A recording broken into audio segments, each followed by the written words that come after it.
السلام علیکم۔ اخبارات کے مطابق لاہور ہائی کورٹ نے ایک تاریخ ساز اور عوام دوست فیصلہ سناتے ہوئے بجلی کے بلوں میں فیول ایڈجسٹمنٹ سمیت دیگر سرچارجز کی وصولی کو غیر قانونی قرار دے دیا۔ جسٹس علی باقر نجفی نے مختلف نوعیت کی 3659 درخواستوں پر سماعت کی۔ دلائل مکمل ہونے کے بعد 10 اکتوبر 2022 کو فیصلہ محفوظ کیا گیا تھا، جس کے مطابق زرعی اور گھریلو صارفین کے بجلی کے بلوں میں فیول ایڈجسٹمنٹ کو خلاف قانون قرار دے دیا گیا۔ اطلاع کے مطابق عدالت نے سبسڈی ختم کرنے کے اقدام سے بھی منع کیا۔ عدالت نے اپنے 81 صفحات کے فیصلے میں نیپرا کو ہدایت کی کہ گھریلو صارفین کی قوت برداشت سے زیادہ کوئی ٹیرف وصول نہ کیا جائے۔ اب ڈار کا آئی ایم ایف کو کیا جواب ہوگا؟ کیا ڈار سبسڈی ختم کرنے کا وعدہ آئی ایم ایف سے کر سکیں گے؟ اگر کریں گے تو کیا آئی ایم ایف والے ان سے پوچھیں گے نہیں کہ آپ اس پر کیسے عمل کریں گے؟ اور ڈار صاحب یہ وعدہ اگر کرتے ہیں تو کیا یہ توہین عدالت ہوگی یا نہیں؟ اطلاعات کے مطابق آئی ایم ایف کے سامنے تو ڈار صاحب کوئی ٹھوس قسم کا پلان آف ایکشن کسی بارے میں بھی پیش نہ کر سکے۔ ان کا ہوم ورک ہر معاملے میں ہی انتہائی غیر تسلی بخش رہا۔ وہ آئی ایم ایف کے کسی سوال کا کوئی معقول جواب نہ دے سکے۔ دوسری طرف آئی ایم ایف نے ہمارے حکومتی نظام کے مستقل بینیفیشریز کی دکھتی رگ پر ہاتھ رکھ دیا ہے۔ خبروں کے مطابق آئی ایم ایف نے مطالبہ کیا ہے کہ گریڈ 17 سے 22 تک کے آفیسرز کے ایسٹس کو پبلک کیا جائے۔ یہ اکیلا اقدام ہی پاکستان کے مسائل میں اتنی بہتری لا سکتا ہے کہ پاکستان کی مصیبتیں خاصی حد تک کم ہو سکتی ہیں، کیونکہ حکومتوں کے کھاؤ پیو پروگرام کے پیچھے اس ایک مخصوص طبقے کا بہت بڑا ہاتھ تصور کیا جاتا ہے۔ سیاستدانوں کی کرپشن کے پیچھے بیوروکریٹس کا وجود ہمیشہ سے خبروں کا موضوع بنتا رہا ہے۔ سمجھا جاتا ہے کہ یہ بیوروکریٹس ہی ان کے سہولت کار بنتے ہیں، اسی لیے ان آفیسرز کے ایسٹس کی طرف دیکھنے کی کبھی بھی کسی بھی حکومت نے جرت نہیں کی۔ آئی ایم ایف نے صحیح مرض کی نشاندہی کی ہے کہ ناسور کدھر ہے، سرجری سب سے پہلے کہاں ہونی چاہیے۔ اگر آئی ایم ایف اپنے مطالبہ پر قائم رہتا ہے تو گریڈ 17 سے 22 کے اونٹ کو اب پہاڑ کے نیچے آنا ہی ہوگا۔ لیکن کیا یہ سب اتنا ہی آسان ہوگا جتنا کہ نظر آتا ہے؟ کیا یہ افسران یہ سب کچھ ہونے دیں گے؟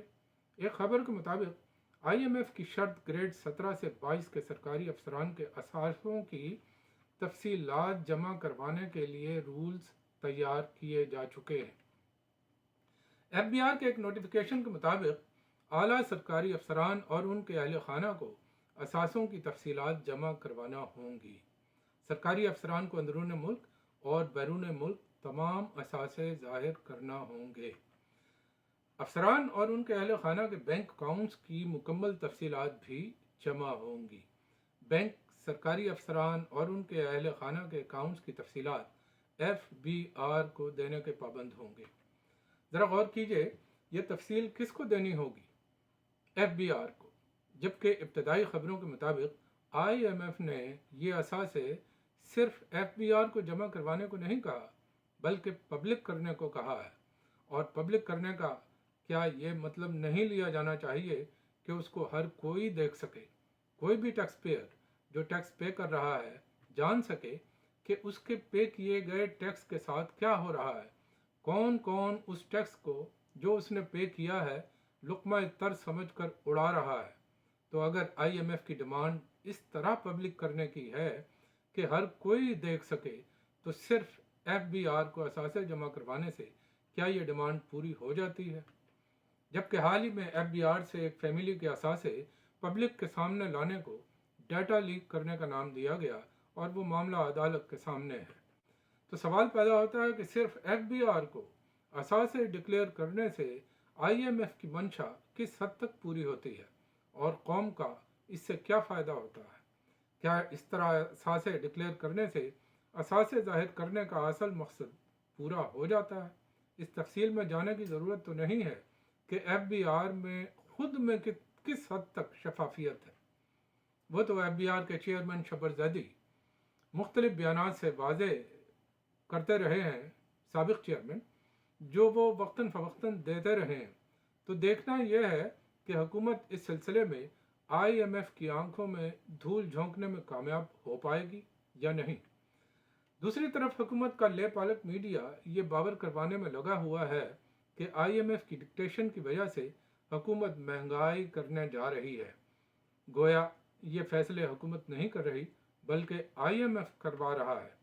حکومت تو بیچاری بہت درد رکھتی ہے عوام کا، لیکن کیا کرے، آئی ایم ایف کے ہاتھوں مجبور ہے، جو حکومت کو چین نہیں لینے دے رہا۔ حکومت مجبور محض ہے کہ آئی ایم ایف کی شرائط مانے قیمتیں بڑھانے کے لیے۔ حالانکہ واقف حال کا کہنا ہے کہ آئی ایم ایف یہ تو نہیں کہتا کہ آپ قیمتیں بڑھائیں، وہ تو آپ کو کہتا ہے اتنا ریونیو جنریٹ کریں کہ آپ کا خسارہ کم سے کم ہو۔ اب یہ آپ پر ہے کہ آپ اپنی کابینہ کا سائز کم کر کے اور اسمبلی میں بیٹھے چند نااہل لوگوں کی مراعات کم کر کے یا سو کالڈ اشرافیات کی مراعات کم کر کے یہ بچت کرتے ہیں، یا بے زبان عوام کی گردن کو اور مروڑ کر یہ پیسہ پیدا کرتے ہیں۔ کیا 78 رکنی کابینہ رکھنے کو آئی ایم ایف نے کہا ہے؟ بے مقصد دوروں پر پیسے ڈبونے کو آئی ایم ایف نے کہا ہے؟ کیا یہ آئی ایم ایف نے کہا ہے کہ فلاں طبقہ کو بجلی مفت دے دی جائے اور فلاں کو پیٹرول مفت دینا ہے؟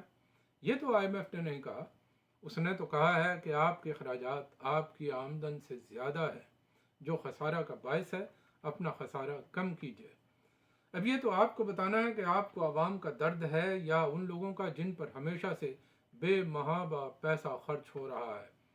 ڈار صاحب نے اپنے تئیں ایک بہت عمدہ پلان مارکیٹ میں پیش کیا ہے کہ ملک سے باہر وہ پاکستانی جن کے ووٹ کا حق ان کی حکومت نے ختم کر دیا، وہ آگے آئیں اور ملک کو اس بحران سے نکالیں۔ اور کچھ ویلفیئر آرگنائزیشنز کی مدد لینے کی بات کی ہے، اور کچھ آرگنائزیشنز نے ان کی مدد کرنے کی حامی بھی بھر لی ہے۔ بہتر تھا وہ لوگ حامی بھرنے سے پہلے ان کو کہتے کہ اس نیک کام کی بسم اللہ شریف فیملی سے کیوں نہ کی جائے۔ ان کی اولادیں بھی تو اپنے آپ کو اوورسیز سٹیزن ہی قرار دیتے ہیں، اور خود جناب ڈار صاحب کے بارے میں بھی تو خبریں بچے بچے کے علم میں ہیں۔ ایک مشہور زمانہ اینکر کو ان کے انٹرویو کے دوران دبئی میں ایک پراپرٹی کی بات ہوئی جس کا وہ کوئی خاطر خواہ جواب نہ دے سکے تھے۔ اس کے علاوہ جناب زرداری صاحب بھی خیر سے غیر ممالک میں کچھ کم پیسہ نہیں رکھتے، اور بے شمار بیوروکریٹس، ججز، جرنیلوں کا پیسہ بھی خبروں کا موضوع بنتا رہا ہے۔ کیا شریف اور زرداری خاندان کے فورن کرنسی اکاؤنٹس میں موجود ڈالرز پاکستان کے ڈالرز نہیں ہیں؟ تو سب سے پہلے تو یہ چاہیے کہ یہ سب لوگ اپنا پیسہ پاکستان لے کے آئیں، وہ پیسہ جو ان کو پاکستان نے ہی دیا ہے۔ پھر محنت کش اوورسیز پاکستانیوں سے پیسہ پاکستان بھیجنے کی اپیل کرتے ہوئے اچھے بھی لگیں گے، وہ محنت کش پاکستانی جو پاکستان سے خالی ہاتھ باہر آئے، اور اگر انہیں آج بھی پاکستان کے حالات صحیح ہوتے نظر آئیں تو ایک بہت بڑی تعداد پاکستان واپس جانے کو ترجیح دے گی، جبکہ دوسری طرف یہ حکومتی فوائد اٹھانے والے سب لوگ جیسے ہی حکومت سے نکلیں گے فوراً باہر کا رخ کریں گے۔ اوورسیز پاکستانیوں سے ان کی محبت تو ارسطو کے نام سے مشہور ایک لیڈر کے اس بیان سے ظاہر ہو جاتی ہے کہ اوورسیز پاکستانیوں کو ووٹ دینے کا حق اس لیے نہیں دیا جا سکتا کیونکہ وہ اپنے ملک کے حالات کے بارے میں زیادہ آگاہ نہیں۔ ان کو معلوم ہونا چاہیے کہ یہ اوورسیز پاکستانی جتنا اپنے ملک کے حالات کا ادراک رکھتے ہیں اتنا شاید ارسطو صاحب کو بھی نہیں ہوگا، کیونکہ یہ پاکستانی انہی حالات کی وجہ سے تو وہاں سے نکلے تھے، اور انہی حالات نے اب تک ان کو باہر رہنے پر مجبور کیا ہوا ہے، اور اسی لیے وہ خوب جانتے ہیں کہ ملک کے ان حالات کے پیچھے کون کون ہے، کس کس کا ہاتھ ہے، ملک ڈیفالٹ کے دہانے پر کیسے پہنچا، اور آج ملک کی یہ حالت کیسے ہوئی کہ آئی ایم ایف کے سامنے سب حکومتی ارکان اپنے سر جھکائے بیٹھے ہوئے ہیں، اور بات پھر بھی نہیں بن رہی۔ ہمارے ہمسائے میں سینکڑوں بلین کے ریزرو ہیں، اور ہم صرف 1 بلین کے لیے گھٹنوں پر آ گئے ہیں۔ کیا یہ 1 بلین مل جانے کے بعد حکومت کے پاس کوئی ایسا پلان ہے کہ یہ اپنے پیروں پر کھڑی ہو سکے؟ فائنینشل ٹائمز کے ایک آرٹیکل کے مطابق پاکستان کا مسئلہ 1 بلین سے حل ہونے والا نہیں۔ آرٹیکل نے 1 بلین کو اسٹکنگ پلاسٹر سے تعبیر کیا ہے اور کہا ہے کہ اس کے لیے اس سے بہت بڑی رقم درکار ہے اگر پاکستان کو ڈیفالٹ کو اوائڈ کرنا ہے۔ تو سوال پھر وہی ہے کہ کیا یہ 1 بلین مل جانے کے بعد حکومت کے پاس کوئی ایسا پلان ہے کہ یہ اپنے پیروں پر کھڑی ہو سکے، یا حکومت کی منشا یہ ہے ہی نہیں کہ حالات میں کچھ سدھار لایا جائے، بلکہ جہاں جہاں سے پیسے ملنے کی کوئی سبیل باقی ہو وہاں سے بھی پیسے لے کر خرچ کر کے نکلنا چاہتی ہے تاکہ آنے والی حکومت اس سے بھی زیادہ خراب صورتحال کا سامنا کرے۔ اسی لیے IMF نے حکومت سے ڈیمانڈ کی ہے کہ جنہوں نے آگے حکومت میں آنا ہے ان کو بھی ٹیبل پر لے کے آؤ۔ شاید ان لوگوں کو یہ یقین ہو گیا ہے کہ کچھ عرصے کے بعد یہ چہرے ان کو دوبارہ نظر آنے والے نہیں۔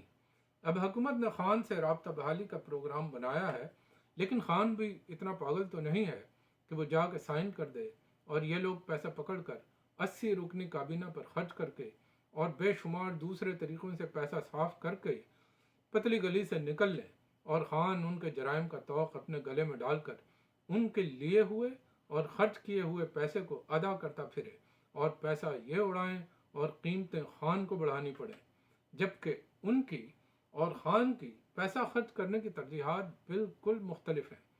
جن جگہوں پر انہوں نے پیسہ خرچ کرنا ہے خان نے وہاں نہیں کرنا۔ انہیں پیسہ چاہیے میڈیا کو دینے کے لیے، اتنی سپورٹ جو کی ہے میڈیا نے۔ خان نے صحت کارڈ پر پیسہ خرچنا ہے۔ انہوں نے MNAs کو ترقیاتی فنڈز دینے ہیں۔ خان سے MNA ناراض ہی اسی لیے ہوئے تھے کہ وہ MNAs کو ترقیاتی فنڈز نہیں دیتا تھا۔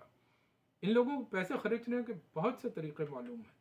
ایک باخبر صحافی کو اپنے پروگرام میں یہ کہتے سنا گیا کہ شاہد خاقان عباسی کے دور میں مفتاح نے کہا تھا کہ جو حال ہم نے خزانے کا کر دیا ہے آگے ہماری حکومت نہ ہی آئے تو اچھا ہے، اور عباسی کی حکومت کے آخری ہفتہ میں ہر روز 1 ارب روپیہ خرچ کیا گیا اور 7 دن میں 7 ارب روپیہ خرچ کیا گیا۔ یہ میں نہیں کہہ رہا، یہ اس باخبر صحافی نے اپنے ایک پروگرام میں کہا تھا۔ اگر ان صحافی کی بات کو سچ مان لیا جائے تو کیا یہ ری امیجن پاکستان کا چورن بیچنے والوں سے پوچھا نہیں جانا چاہیے کہ آپ ری امیجن کرنے سے پہلے اپنے پرانے وقت کا تو حساب دے دیں؟ جو لوگ آزمائے جا چکے ان سے کچھ بھلا ہو سکتا، کوئی بہتری ہو سکتی تو بہت پہلے ہو چکا ہوتا۔ اگر پاکستان کو آگے بڑھنا ہے تو بالکل فریش 0 میٹر لوگوں کو آگے لانے کی ضرورت ہے۔ اجازت دیجیے، اللہ حافظ۔